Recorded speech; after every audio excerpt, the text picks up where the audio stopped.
So I mentioned how, it's actually not that difficult to defeat the phone. It's just you need to recognize it for the threat that it actually is. And I think we've kind of gotten that point across now, right? But what do you actually do about it? So I've made this video a couple times before, but big fan of systems over discipline. That's just something. It's a cheat code. It's a life hack to set up your systems over discipline, to rely on systems more than discipline, because that's exactly what makes people successful. If you're gonna analyze anyone, I know we love analyzing athletes.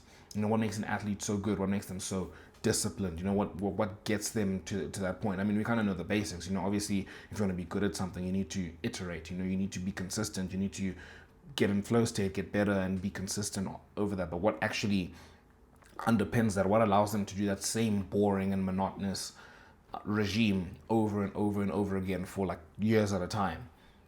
And it's systems. It's not them disciplining themselves. Like, they're not freaking waking up and be like, man, I don't really want to go to training today, but let me go to training. And then they do it every day. They're gonna burn out. They're just never gonna get to the level that they are at. They just wouldn't.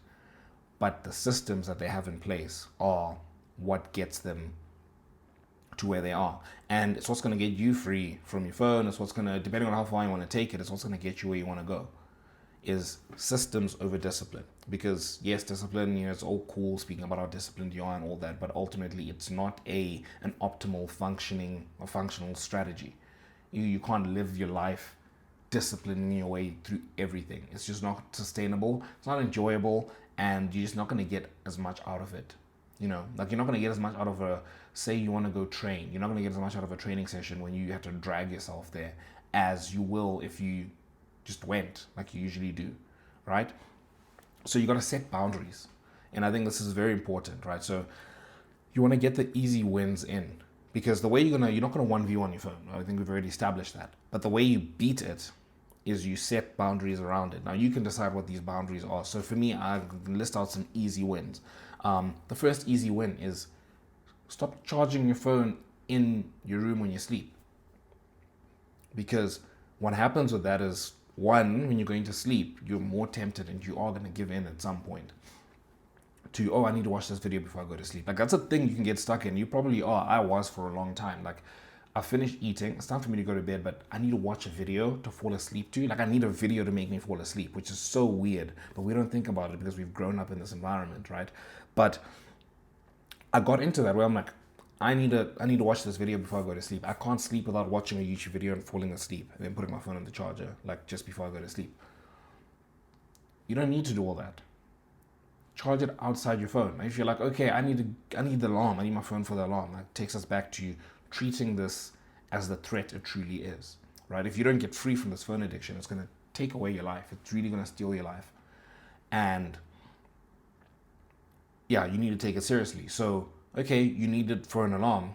Buy an alarm clock. I went and bought an alarm clock. I remember hearing, the thing that got me to go buy an alarm clock, actually, I was listening to a podcast by Chris Williamson. I don't know who he was speaking to, but he was talking about how somebody once asked him, what are some of the highest ROI activities, right? So the highest return on investment activities that people just could do, which is kind of pertaining to what I'm speaking about getting easy wins. The question was, what are some things people are not doing that they could do that would just make the biggest impact on their life? And one of his things was saying getting an alarm clock. Buy an alarm clock. You leave it in your room. You put the time that you want to wake up. You charge your phone outside your room. That means you go to sleep at the time that you said you were going to go to sleep.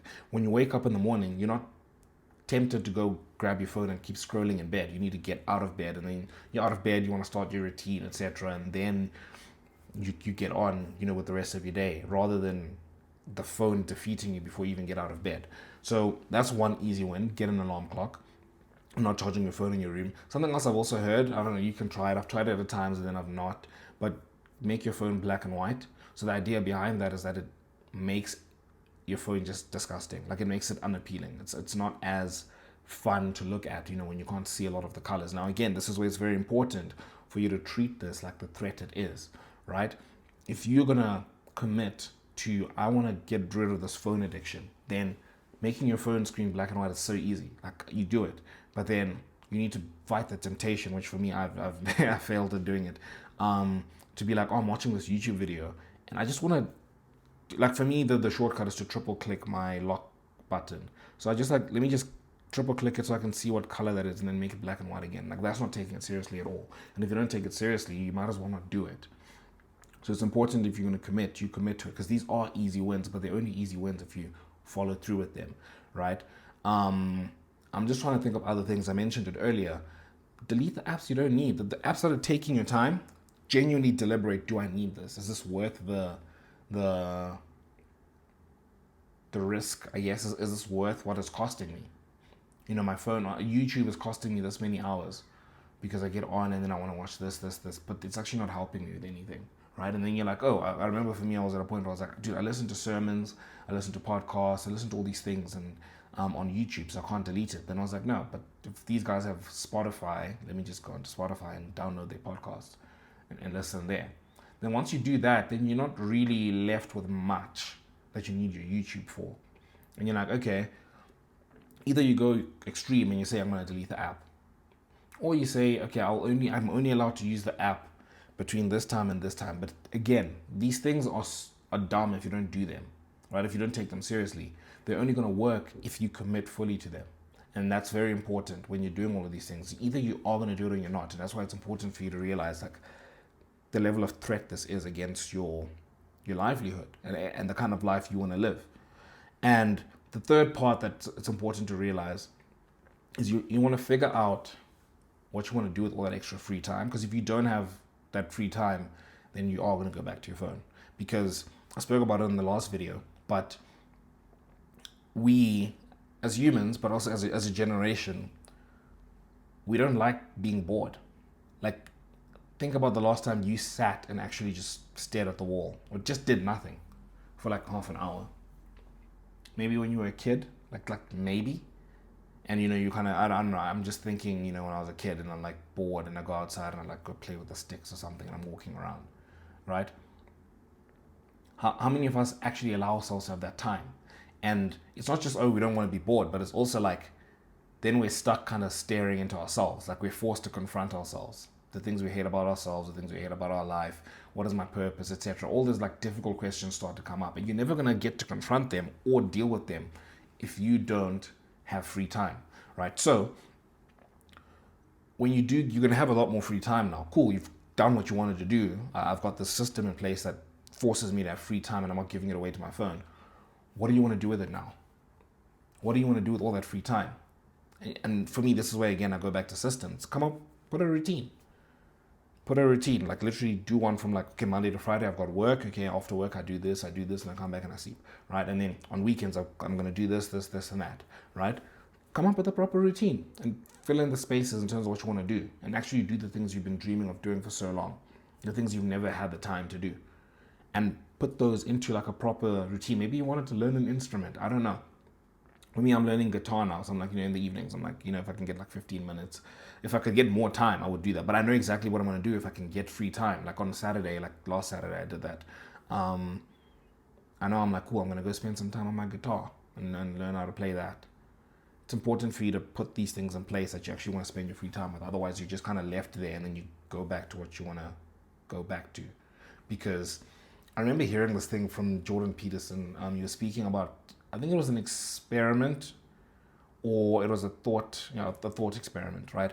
And basically the idea is that even humans can never get to a perfect utopia, because if we got to a perfect utopia, we'd be so bored that we'd like destroy something just so we're not bored. Like that's just how we function as human beings, right? Like if everything's perfect and it's too calm, if it's boring, I'd rather kick something over just to get some excitement than not do anything at all.